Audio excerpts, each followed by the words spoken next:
Hello बच्चों, चलिए प्रश्न पढ़ते हैं। गणित की 4, अंग्रेजी की 3 और हिंदी की 2 पुस्तकों को कितने प्रकार से व्यवस्थित किया जा सकता है यदि एक विषय की एक पुस्तक एक साथ रहे। मुख्य अवधारणा, हमारा जो प्रश्न है वो क्रमचय और संचय से संबंधित है। तो एन पी आर, एन में से आर वस्तुओं को लेकर बनने वाला समूह है। विन्यास है तो देखो वो होता है फैक्टोरियल एन बटा में एन माइनस आर फैक्टोरियल। तो देखो भाई, यहाँ से अब बात करें हम एन पी एन के लिए, तो हमारे पास हो जाएगा एन फैक्टोरियल बटा में एन माइनस एन फैक्टोरियल। तो बराबर आ जाएगा एन फैक्टोरियल बटा में एन माइनस एन शून्य फैक्टोरियल। क्योंकि हम जानते हैं शून्य फैक्टोरियल का जो मान होता है वो हमारा होता है एक। यहाँ से बराबर आ जाएगा एन फैक्टोरियल। फिर हम बात करते हैं संचय के लिए एन सी आर, एन में से आर को चुनने के तरीके तो वो होते हैं फैक्टोरियल एन बटा में एन माइनस आर फैक्टोरियल गुणा में आर फैक्टोरियल। अब देखो प्रश्न में हमें दिए गए पुस्तकें, तो देखो गणित की पुस्तकें, तो गणित की पुस्तकें हमारे पास है 4। और उसके बाद हमारे पास है अंग्रेजी, तो यहाँ लिखेंगे हम अंग्रेजी की पुस्तकें, वो हमारे पास है 3। फिर हमारे पास है हिंदी की, तो देखो भाई हिंदी की पुस्तकें वो हमारे पास है 2। उसने कहा है सभी एक विषय की सभी पुस्तकें एक साथ रहें। जैसे हमारे पास गणित की 4 पुस्तकें हैं तो हमने उनको देखो लिख लिया M1, M2, M3, M4। अंग्रेजी की हमारे पास है 3 पुस्तकें तो हमने उसको लिख लिया E1, E2, E3। और फिर हमारे पास हिंदी की 2 पुस्तकें तो H1, H2।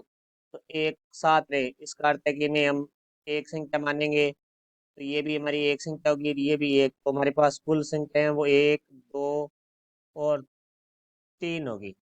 तो देखो यदि एक विषय की पुस्तकें साथ रहे तो कुल व्यवस्थित करने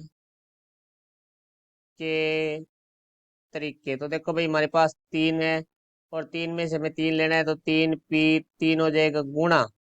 अब देखो ये 4 हमने एक साथ रखनी है परंतु ये आपस में क्रम है वो परिवर्तित कर सकती है, तो इनको व्यवस्थित करना, जैसे 4 वस्तुएं हैं तो ये हमारी 4 4 स्थान है इनके पास, 4 से व्यवस्थित हो सकती है। इसी तरह हमारी अंग्रेजी की पुस्तकें 3 है तो ये आपस में व्यवस्थित करने के तरीके होंगे। 3 में से 3 को व्यवस्थित करना है तो 3 गुणा। अब हिंदी की हमारे पास 2 पुस्तकें तो दोनों आपस में व्यवस्थित कर सकते हैं, तो ये हमारी हो जाएगी 2P2।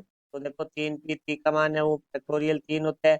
4P4 का मान है वो फैक्टोरियल 4 होता है, क्योंकि हमारा पूछा उदाहरण में हमने सूत्र लिखा है NPN बराबर फैक्टोरियल एन। यहाँ से देखो फैक्टोरियल 3 गुणा 2P2 फैक्टोरियल 2। फैक्टोरियल 3 को हम लिख सकते हैं 3 गुणा 2 गुणा 1। फैक्टोरियल 4 को हम लिख सकते हैं 4 गुणा 3 गुणा 2 गुणा 1 गुणा फैक्टोरियल 3 को हम लिख सकते हैं 3 गुणा 2 गुणा 1 गुणा फैक्टोरियल 2 को हम लिखते हैं 2 गुणा 1।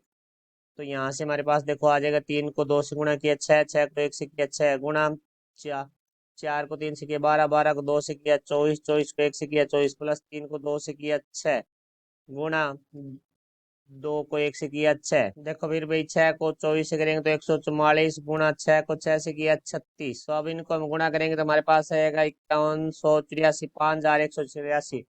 तो कुल तरीके हैं वो हमारे होंगे 5184। ये हमारे प्रश्न का उत्तर हुआ। आशा करता हूँ समझ आया होगा। धन्यवाद।